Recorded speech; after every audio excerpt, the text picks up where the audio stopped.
विवाह के बाद देवी पार्वती और भगवान शिव कैलाश पर आनंद से रहने लगे। महातपस्वी महादेव पार्वती के प्रेम में पूरी तरह डूब गए थे। दोनों वर्षों तक प्रेम में डूबे विहार करते रहे। उधर तारकासुर का अत्याचार दिन रात बढ़ता जा रहा था। सभी को प्रतीक्षा थी शिव पार्वती की उस संतान का जो उन्हें तारकासुर के अत्याचारों से मुक्ति दिलाए।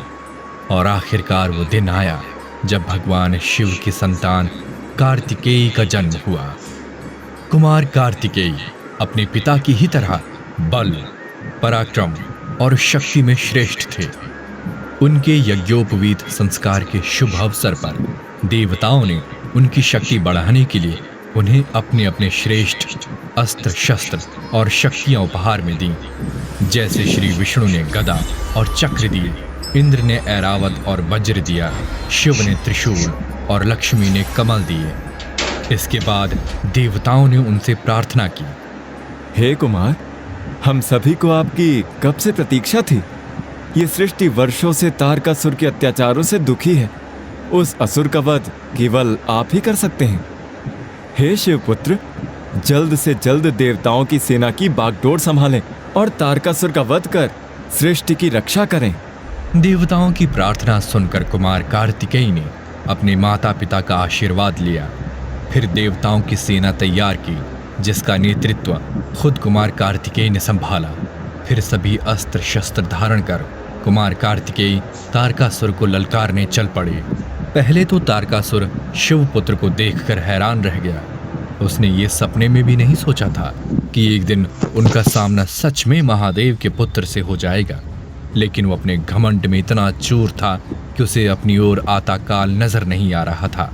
वो कुमार कार्तिकेय को देखकर जोर से हंसा और बोला, ठीक सोचता था मैं कि देवता बल से तो हीन है ही, बुद्धि से भी हीन है। एक बालक को मेरे सामने लाकर खड़ा कर दिया, ये सोचकर कि वो मुझे मार डालेगा। अरे मूर्खों, तारकासुर को मारने के लिए केवल शिवपुत्र होना काफी नहीं है, इतनी शक्ति और सामर्थ्य भी होनी चाहिए जो इस संसार में किसी में नहीं। ये तो समय ही बताएगा तारकासुर कि कौन समर्थ है और कौन नहीं। हिम्मत है तो आओ और मुझसे युद्ध करो। पहले ही ये सृष्टि बहुत दुख भोग चुकी है, अब मैं एक क्षण के लिए भी उसका दुख नहीं बढ़ाऊंगा। तेरा अंत कर उसे सुखी करूंगा। कुमार कार्तिकेय की ललकार के साथ दोनों की सेनाओं के बीच भयंकर युद्ध शुरू हो गया। अकेला तारकासुर सब देवताओं पर भारी पड़ रहा था।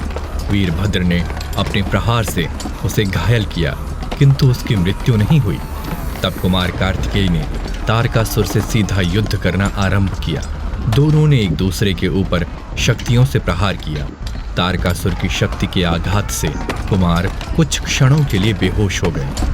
बेहोशी टूटने पर उन्होंने बड़े क्रोध से हर हर महादेव की हुंकार भरते हुए एक अत्यंत भीषण शक्ति तारकासुर के सीने पर दे मारी।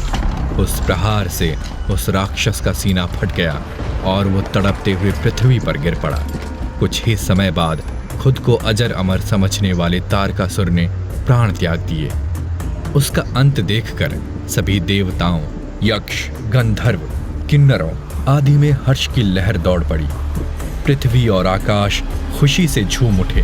सबने मिलकर कुमार कार्तिकेय की जय का उद्घोष करते हुए उनका पूजन किया और सब खुशी खुशी कैलाश लौट चले। वहां बेचैनी से प्रतीक्षा कर रहे महादेव और पार्वती को यह शुभ सूचना देने के लिए इस विजय के बाद कुमार कार्तिकेय को भी देवताओं में स्थान मिल गया और उनकी पूजा अर्चना होने लगी। धीरे धीरे समय बीतने लगा।